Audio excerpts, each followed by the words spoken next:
పశ్చిమ గోదావరి జిల్లా ఆచంట మండలం ఆచంట వేమవరం గ్రామంలో శెట్టిబలిజ 7 గ్రామాల 4వ కార్తీక వన సమారాధన కార్యక్రమాన్ని శెట్టిబలిజ జాతీయులు స్థానిక ఎమ్మెల్యే పితాని సత్యనారాయణ తనయుడు వెంకట సారథ్యంలో ఘనంగా నిర్వహించారు.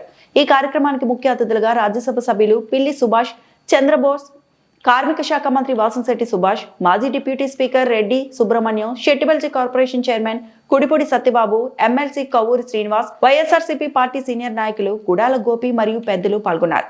వారు సందేశాన్ని జాతి ఉద్దేశించి పలు సూచనలు చేస్తూ జాతి ఐక్యత కోసం ప్రతి ఒక్కరూ పాటుపడాలని, జాతి ఔన్నత్యాన్ని కాపాడుకోవాలని పిలుపునిచ్చారు. ఈ సందర్భంగా మంత్రి సుభాష్ మాట్లాడుతూ శెట్టిబలిజ జాతి కోసం అహర్నిశలు కృషి చేసి జాతి మనుగడను కాపాడిన కీర్తిశేషులు దొమ్మేటి వెంకటరెడ్డి మనం ఎప్పుడు స్మరించుకోవాల్సిన ఆవశ్యకత ఎంతైనా ఉందని, గత కొన్ని రోజుల క్రితమే కుల సంఘాలను బలోపేతం చేసిన మహనీయ వ్యక్తి వెంకటరెడ్డి ఈ రోజు కూడా కుల సంఘాలు ప్రతిష్టంగా ఉన్నాయంటే దొమ్మేటి వెంకటరెడ్డి అని కొనియాడారు. ఆయన చూపించిన మార్గం ఆశయాలకు అనుగుణంగా మనం ముందుకు సాగాలని, ఆర్థికంగా సామాజికంగా శెట్టిబలిజలు ముందుండాలని అన్నారు. శెట్టిబలిజ సోదర సోదరీమణులు తమ పిల్లల్ని ఉన్నతమైన చదువులు చదివించాలి. పేద విద్యార్థులు ఉంటే వారిని చదివించడానికి, ఆదుకోవడానికి శెట్టిబలిజ యాక్షన్ ఫోర్స్ సహాయం అందిస్తుందని, శెట్టిబలిజలు అంటే ఆశించడం కాదు, శాసించే విధంగా ఉండాలని అన్నారు. ఈ ఆచంట వేమవరం గ్రామంలో ఈ వన సమారాధన కార్యక్రమం సంఘీయుల మధ్య జరుపుకోవడం చాలా ఆనందంగా ఉందని అన్నారు. ఉంది అనే విషయాన్ని ఈ సందర్భంగా మనం చేస్తున్నాను.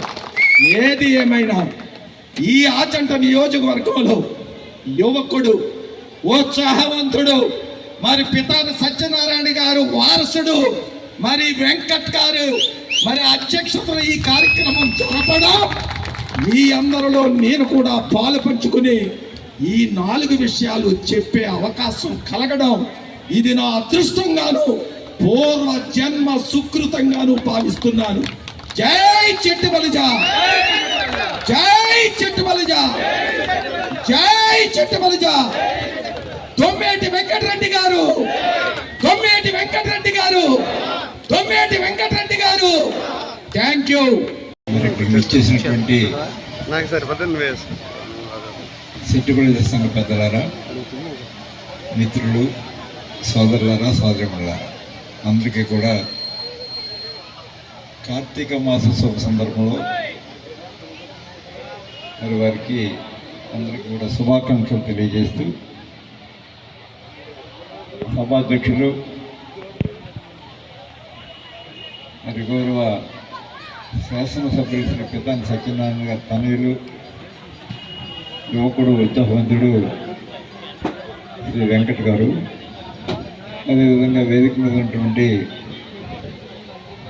మిత్రులు శ్రీ గుడాల గోపి గారు, నాగరాజు గారు, ఇంకా గౌరవ సర్పంచ్ గారు చంటి గారు, మరి గౌరవ ఎంపీటీసీ సభ్యులు, ఇంకా మరి మిగతా వాళ్ళందరికీ కూడా నా హృదయపూర్వకమైన నమస్కారాలు తెలియజేస్తూ, నేను కార్పొరేషన్ చైర్మన్ అయిన తర్వాత శెట్టిబలిజ పిల్లలకు సుమారు ఒక 300 మందికి, ఒక గవర్నమెంట్ స్కూల్లో చదువుకున్న పిల్లలకు 500 నుంచి 600 వరకు వచ్చిన మార్కులు సాధించిన మధ్య స్థాయి, దిగువ స్థాయి పిల్లలందరినీ కూడా ఓ దుక్కును చేర్చి సుమారు ఒక 20 లక్షల రూపాయలతో స్కాలర్షిప్లు ఇవ్వడం అయింది మన రాజమండ్రిలో. అలాగే ఇక్కడ ఆచంట నియోజకవర్గం నుంచి కూడా చాలామంది పిల్లలు ఆ రోజు అప్లికేషన్ పెట్టుకోవడం జరిగింది. వాళ్ళందరికీ కూడా మొన్న ఇవ్వడం జరిగింది. ఎందుకంటే ప్రభుత్వాలు వస్తుంటాయి, వెళ్తుంటాయి, కానీ ఆ ప్రభుత్వాలు ఉన్నప్పుడు మనం ఏం చేసామో కులానికి మనం చెప్పుకోవాల్సిన బాధ్యత ఉంది. ఆ రకంగా ఏ కష్టం వచ్చినా మేము ముందుండి చేస్తామని, పార్టీలు వేరన్నా సరే ఒక కమ్యూనిటీ పిలిపించిందంటే ఏ పార్టీలో ఉన్నా మేము అందరం సమానమని చెప్పి ఒకే వేద మీదకి వచ్చి అందరూ కూర్చుని చెప్పగలుగుతున్నాం అంటే అది కేవలం ఒక వనభోజనాల్లోనే ఈ జరుగుతున్నాయి. ఎందుకంటే మనం అందరం కూడా వేరే వేరే పార్టీలు ఎన్నుకుంటాం, కానీ కులం పిలిపించిందంటే మేము అందరం కులం దగ్గర తలదించుకునే ఉంటామని చెప్పి అందరూ కూడా ఒకే వేదిక మీదకి వచ్చి, ఎంత పెద్ద పదవిలో ఉన్నా సరే కులం పిలిపించిందంటే అందరూ కూడా ఒకే వేదిక మీదకి వచ్చి కూర్చుంటున్నారంటే మన నాయకులకి జాతి మీద ఎంత ప్రాముఖ్యత ఇస్తున్నారో మీరు అందరూ కూడా అర్థం చేసుకోవాలి. కొంతమంది వేరే వేరే పార్టీలో ఉన్న అందరూ కూడా కలిసి ఉండాలని చెప్పి మంచి సంకల్పంతో ఇలాంటి వనభోజనాలు ఇంకా బాగా జరగాలని చెప్పి, అలాగే మనం ఈరోజు సెట్టిబల్జీని నామకరణం చేసిన మన దొమ్మేటి వెంకటరెడ్డి గారు 105 సంవత్సరాల క్రితం ఈ సంఘాలు పెట్టి అన్ని దిక్కులా కూడా మొత్తం ఆయనకున్న యావదాస్తులన్నీ కూడా కలిపి కులానికే కేటాయించి ఆ రోజుల్లో మనకి సెట్టిబల్జీని నామకరణం చేసి ఈ రోజు వరకు కూడా సెట్టిబల్జీగా మనం పిలువబడుతున్నాం. అంటే ఆ రోజు దొమ్మేటి వెంకటరెడ్డి గారు సంఘాలు పెట్టబట్టి మనం ఈ రోజు అందరం కూడా ఇలా తిరుగుతున్నాం. అలాగే దాని తర్వాత చదువుకోవాలని మంచి ఉన్నారు, మనంతా కూడా గర్విద్దాం. అలాగే వాళ్ళు కూడా మీరు అందరూ కూడా స్ఫూర్తిదాయకంగా ఉండి మీ పిల్లల్ని కూడా బాగా చదివించండి. తప్పనిసరిగా మన వాళ్ళు చదువుకోగలరు, అందులో ఆడపిల్లలు ఇంకా బాగా చదువుతారు. కాబట్టి ఆస్ట్రేలియాలో అమెరికాలో పంపడమే కాదు, గ్రూప్ 1 గ్రూప్ 2 ఇవన్నీ కూడా ప్రిపేర్ చేస్తే మన వాళ్ళు కూడా ఆర్డీఓలు కలెక్టర్లు ఇవన్నీ కూడా కాగలరు. కాబట్టి మనం కృషి చేద్దాం, మన పిల్లల్ని ఉన్నత స్థాయికి తీసుకెళ్దాం. అదే రకంగా రాజకీయంగా కూడా మనం బలపడదాం. మనం అందరం కూడా ఐకమత్యంగా ఉంటే రాజకీయంగా మన సెట్టిబల్లి ఇంకా మన ఈ జిల్లాలో ఇంకా ఎక్కువ సీట్లు మన వాళ్ళు తెచ్చుకోవచ్చు. వాళ్ళ మంత్రి పదవులు లేదు, మన జిల్లాలో ఉన్నటువంటి ఏకైక ఎమ్మెల్యేకి మంత్రి పదవి ఇవ్వకుండా అన్యాయం జరిగింది. మనం కనుక సమిష్టిగా ఉంటే ప్రభుత్వం దిగి వచ్చి మన ఎమ్మెల్యే గారికి కూడా మంత్రి పదవి త్వరలోనే ఇస్తారని చెప్పేసి నేను భావిస్తూ మీరందరికి కూడా మరొకసారి కార్తీక్ మా శుభాకాంక్షలు తెలుపుతూ సెలవు తీసుకుంటున్నాం. పితాని సత్యనారాయణ గారికి ముఖ్యంగా అందరికీ నా హృదయపూర్వక నమస్కారాలు తెలియజేసుకుంటా ఉన్నాను. ముందుగా ఇలాంటి వనభోజనాలకి మనం స్మరించుకోవాల్సిన పేరు one and only Dommeti Venkatareddy గారు. మరి దొమ్మేటి వెంకటరెడ్డి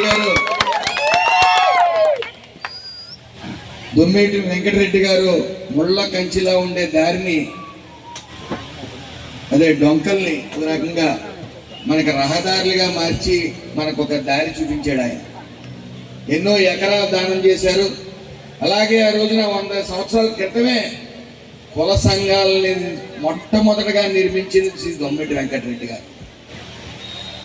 ఈ రోజు కూడా మన కుల సంఘాలు పటిష్టంగా ఉన్నాయి, అందులో ఏ విధమైన సందేహం లేదు. మరి ఆయన చూపించిన మార్గం, ఆయన ఆశయాలకు అనుగుణంగా మనం ముందుకెళ్లాల్సి ఉంది. ఒక యుగానికి ఒకరు వచ్చినట్టు ఒక్కో యుగానికి ఒక్కొక్కరు వచ్చారు. మరి కుడుపుడు సూనారావు గారు వచ్చారు. మరి అలాగే ప్రాంతాల వారీగా కూడా అనేక మంది నాయకులు వచ్చారు. ముఖ్యంగా ఈ వెస్ట్ గోదావరిలో పితాని సత్యనారాయణ గారు. మరి ఆయన ఒక లెజెండ్లా మనందరికీ ఉన్నారు. మనం పెద్దలను గౌరవించుకుంటూ మనం ముందుకు సాగవలసిన పరిస్థితి ఎంతైనా ఉంది. అలాగే మరి ఈరోజు నాకు ఇది 2వసారి, గతంలో శేఖర్ దగ్గర రావడం జరిగింది. మళ్ళీ ఇది ఈ వనభోజనాలకి మరి 6 పాలాలు సంబంధించి 18 మంది పెద్ద మనుషులు, అలాగే ఇక్కడికి ముఖ్యంగా నన్ను ఆహ్వానించిన పెద్దలందరికీ కూడా హృదయపూర్వక శిరస్సు వంచి నమస్కారాలు తెలియజేసుకుంటా ఉన్నా. అలాగే మరి గతంలో అనుకునేవాడిని పితాని సత్యనారాయణ గారితో ఒక ఫోటో దిగితే చాలు అని. ఆయన మరి ఈ రోజున ఆయన ఒక మార్గం చూపించారు మనకి. రాజకీయంగా, సామాజికంగా అన్నిటిలోని మనం ముందుండాలని, సెట్టిబల్జీలు ముందుండాలని మన పెద్దలు ఎంతో మంది చేసిన కృషి వల్లే ఈరోజు మనం ఇంత ఐక్యతగా ఉండటం కారణం. నిన్న అమలాపురంలో ఉభయ రాష్ట్రాల సెట్టిబల్జీ వన సమారాధన అనేది జరిపాం. సుమారు లక్షల మంది అక్కడికి హాజరయ్యారు. నాకు కనీసం ప్రతి ఒక్కరు వచ్చారంటే కేవలం భోజనానికి మాత్రం కాదు, మన ఐక్యత కోసం. మనందరం గతంలో కోనసీమ అల్లర్లు జరిగినప్పుడు అందులో కూడా నన్ను ముద్దాయిం చేసి మరి అనేక మంది సెట్టిబల్జీ యువత, సుమారు 170 మంది పైబడి సెట్టిబల్జీ యువతని అన్యాయంగా కేసులు ఇరికించినప్పుడు అందరూ అమాయకులు నన్ను ఉంటారు, 4, 5, 10 మంది ఉంటారు. దానికి 170, 180 మందిని బాధ్యులు చేసి కేసులు కట్టడం జరిగింది. ఆ రోజు కొంతమంది అమలాపురం పెద్దలందరూ కూడా భయపడి మరి కొంతమంది నాయకులకి చెక్కభజన చేసుకుని వాళ్ళ దగ్గర పాదాభివందనాలు చేసి ఇంకా కొన్ని పేర్లు ఇచ్చారు, సెటిబల్జీ పేర్లు, వాళ్ళ పేర్లు కూడా పెట్టండి అని చెప్పి.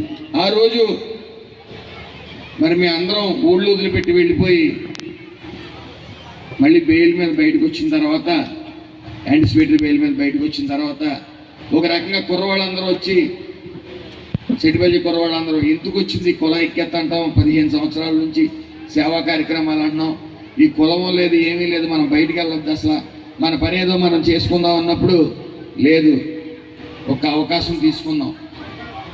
మనం సాటి సంఘీయుల దగ్గరికి వెళ్ళి మేము కష్టాల్లో ఉన్నాం, మీ అందరూ మీ అన్యాయంగా ఇరికించబడ్డాం, మీ సంఘీభావం మాకు కావాలి కులపరంగా అని చెప్పి వెళ్ళినప్పుడు చాలా ఆటంకాలు ఎదురయ్యాయి. డిఎస్పీ గారు కూడా ఆ రోజు డిఎస్పీ కూడా నన్ను పిలిచి ఇంకా నోటుకొచ్చిన బూతులు తిట్టడం జరిగింది. జీవితంలో నేను ఎప్పుడు తినలే ఆ బూతులు. తర్వాత కూడా మా అందరినీ పిలిచి ఎస్పీ గారు ఆ రోజున మీరు మళ్ళీ వన సమారాధన పెడుతున్నారు, ఏ చిన్న అలరలు జరిగినా సరే ఆడవాళ్ళతో సైతం వదలకుండా మళ్ళీ మీ అందరి మీద కేసులు పెడతానని చెప్పడం జరిగింది. ఇంత భయపడ్డారు అందరూ కూడా. మేము అనుకున్న ఆ రోజున భయపడి ఎంతోమంది రారేమో, ఆ రోజు తొలిసారి పెడతా ఉన్నాం, కష్టాల్లో ఉన్నప్పుడు పెడతా ఉన్నాం, ఏ అధికారంలో ఉన్న వాళ్ళు ఎవరో మా పక్కన లేరు ఆ రోజున. అయితే ఏం జరిగితే జరిగింది, పెట్టాలని నిర్ణయానికి వచ్చిన తర్వాత 15,000 మంది నుంచి 20,000 మంది వస్తారేమో, కొంత భయపడుతున్నారు కదా అని చెప్పి ఆ రోజు వన సమారాధన జరిపినప్పుడు ముఖ్యంగా మీరు ఎవరో నమ్మరో, ఆడవాళ్ళు 35,000 మంది ప్రత్యేకించి ఆడవాళ్ళు రావడం జరిగింది. ఆ రోజున మొత్తం 65,000 నుంచి 70,000 మంది రావడం జరిగింది. తర్వాత వెంటనే అది ఒక అమలు పట్టుకుని చిన్న చిన్న పిల్లలు ఏడ్చారు. ఆ 3 పిల్లలు కూడా సెటిబల్జీ పిల్లలే. అయితే పట్టించుకునే వాళ్ళు లేక 1,000 మంది వచ్చిన తర్వాత మళ్ళీ నెక్స్ట్ సంవత్సరం వన సమారాధన వచ్చినప్పుడు ఈసారి రారు, ఆ సింపతి పోయింది, ఈసారి రారన్నారు.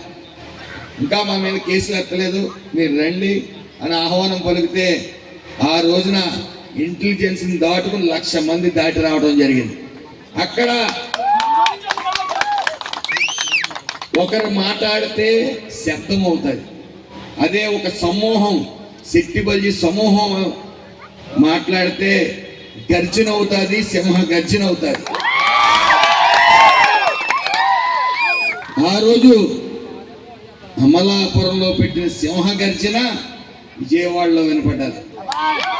విజయవాడలో వినపడి మేము ఎవరి దగ్గరికి ప్రాధాన్యపడటానికి అడగలే, మేము ఎవరిని యాచించలే, మేము యాచించలా, శాసించాం, కేసులు ఎత్తాలని శాసించాం. ఆ రోజు వెంటనే ప్రభుత్వం దిగొచ్చి కేసులు ఎత్తేయడం జరిగింది. ఇవన్నీ ఎందుకు చెప్తున్నానంటే, మనం ఇలాంటి వన సమారాధన జరుపుకున్నప్పుడు మన ఐక్యత చూసి, ముఖ్యంగా తర్వాత మూడో సంవత్సరం మళ్ళీ 1,50,000 మంది వచ్చారు. నిన్న 4వ సంవత్సరం. 4వ సంవత్సరానికి అసలు 3 కిలోమీటర్ల లెక్క జనసంద్రం అయిపోయింది. ముఖ్యంగా 2 లక్షలు దాటి రావటం. మన ఐక్యత ఎంత గొప్పదంటే 50,000 వచ్చినా, 1,00,000 వచ్చినా, 1,50,000 వచ్చినా, 2 లక్షలు వచ్చినా ఎంత క్రమశిక్షణతో వచ్చామో అంతే క్రమశిక్షణగా వెళ్ళాం. మొత్తం సభ్య సమాజం అంతా కులం చాలా ఐక్యతగా ఉంది, చాలా క్రమశిక్షణగా ఉందని మెచ్చుకునే పరిస్థితికి వచ్చాం. మన కుల సంఘాలు పెద్దలను గౌరవించుకుంటా వెళ్ళాలి. ఈరోజు నేను నేర్చుకోవాల్సింది చాలా ఉంది. పితాని సత్యనారాయణ గారిని అవనివ్వండి, లేకపోతే రెడ్డి సుబ్రహ్మణ్యం గారిని అవనివ్వండి, వీళ్ళందరినీ కూడా వాళ్ళ జీవితాలని గతం ఏం జరిగిందని అన్నీ చూసి నేను నేర్చుకోవాల్సింది ఉంది. మన ఐక్యత కోసం మనం పోరాడవలసి ఉంది. పెద్దలను గౌరవించుకుంటూ మనకు ముందుకు సాగాల్సింది ఉంది. అలాగే ఆ రోజు నాకు ఆలోచన వచ్చింది, పార్టీలకు అతీతంగా, రాజకీయాలకు అతీతంగా ఈ సెట్టిబల్జీలకు ఏదో ఒకటి చెయ్యాలి. నేను కష్టాల్లో ఉన్నాను, లేకపోతే మేము కొంతమంది కష్టాల్లో ఉన్నామంటే ప్రాంతాలు ఆ రోజున ముంబై నుంచి వచ్చారు, హైదరాబాద్ నుంచి వచ్చారు, తెలంగాణ నుంచి